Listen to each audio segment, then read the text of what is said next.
दोस्तों 14 फरवरी 1981 उत्तर प्रदेश के कानपुर देहात का एक छोटा सा गांव बहमई। शाम के करीब 3 बजे गांव में कुछ लोग पुलिस की वर्दी में दिखाई दिए।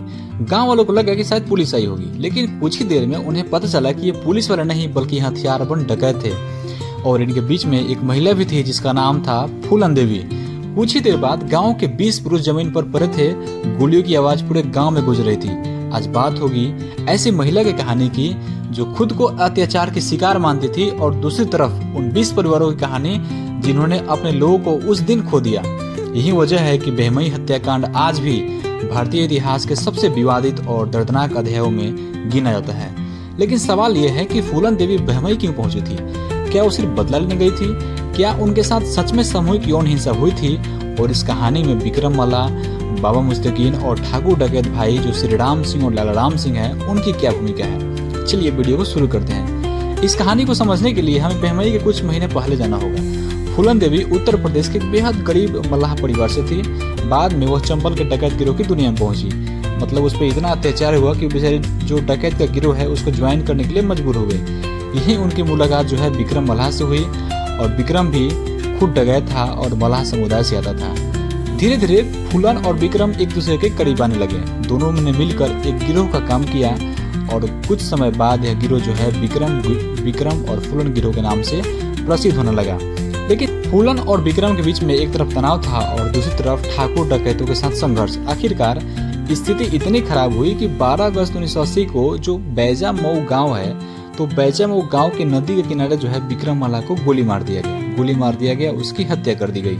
रिपोर्ट के अनुसार इस हत्या में लाला राम सिंह और श्री राम सिंह का नाम सामने आया। विक्रम की मौत ने फूलन की जिंदगी को ही बिल्कुल तहस नहस कर दिया और बदल के रख दिया, पलट के रख दिया। अब उनके पास सिर्फ 2 चीजें थी, विक्रम की मौत का बदला और अपने ऊपर हुए अत्याचार के बदला लेने का प्रतिशोध। और फिर फूलन के साथ क्या हुआ? तो विक्रम की हत्या के बाद फूलन को कथित तौर पर लाला राम के लोगों ने पकड़ लिया। यहीं से इस कहानी का सबसे विवादित और दर्दनाक हिस्सा शुरू होता है। कई रिपोर्टर फूलन की कहानी के अनुसार उन्हें बहमई के पास ले जाया गया और वहां उनके साथ कई दिनों तक सामूहिक यौन हिंसा और अत्याचार किया गया। कुछ रिपोर्ट में इसके लिए लाला राम और श्री राम को जिम्मेदार बताया गया, लेकिन यहाँ एक महत्वपूर्ण बात है।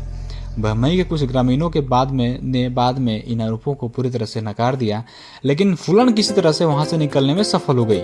इसके बाद उसके अंदर बदले की आग और तेज हो गई। अब फूलन का लक्ष्य साफ था कि लाला राम सिंह और श्री राम सिंह को ढूंढना और उनकी हत्या करना।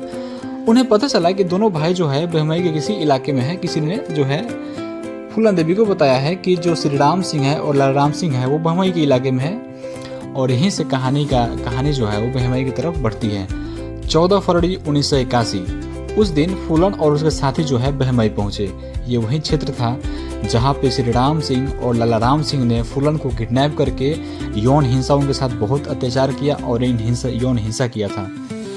उस दिन फूलन और उसके साथी जो है बहमई पहुंचे। कई ग्रामीणों के अनुसार गिरोह जो है यमुना के रास्ते गांव में आया। डकैत ने खुद को पुलिस जैसा दिखाने के लिए खाकी कपड़े पहन रखा था। गांव में पहुंचने के बाद गिरोह ने घरों की तलाशी लेनी शुरू कर दी। उनका मुख्य निशाना था श्री राम सिंह और लाला राम सिंह, लेकिन दोनों वहां मिले नहीं, उस गाँव में थे ही नहीं।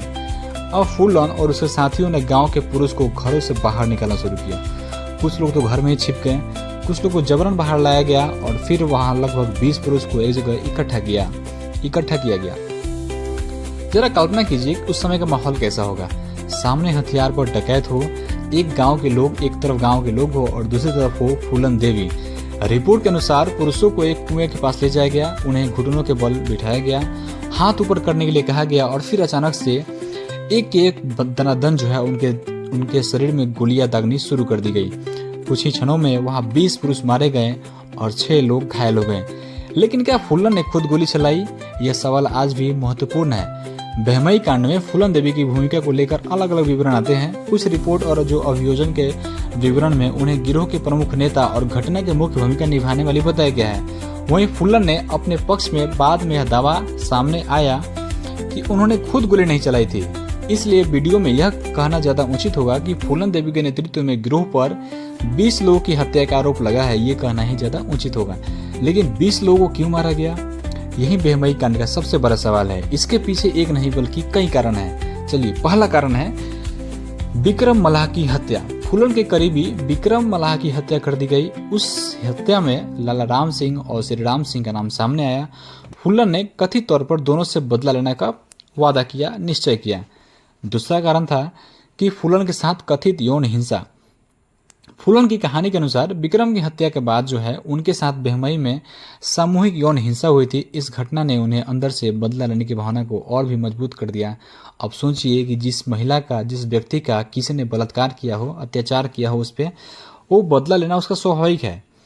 और तीसरा कारण जो है पता चलता है हमें, वो है जातीय संघर्ष। फूलन जो है मल्लाह समुदाय से थी, दूसरी तरफ जो लाला राम सिंह है और श्री राम सिंह है वो ठाकुर थे। इसलिए इस पूरे संघर्ष को बाद में मल्लाह बनाम ठाकुर संघर्ष। बेहमई कांड के बाद पुलिस ने फूलन देवी को पकड़ने के लिए बड़ा अभियान चलाया। लगभग 2 साल तक पुलिस से बचती रही वो फूलन देवी। आखिरकार 1983 में फूलन देवी ने मध्य प्रदेश पुलिस के सामने जो है आत्मसमर्पण कर दिया।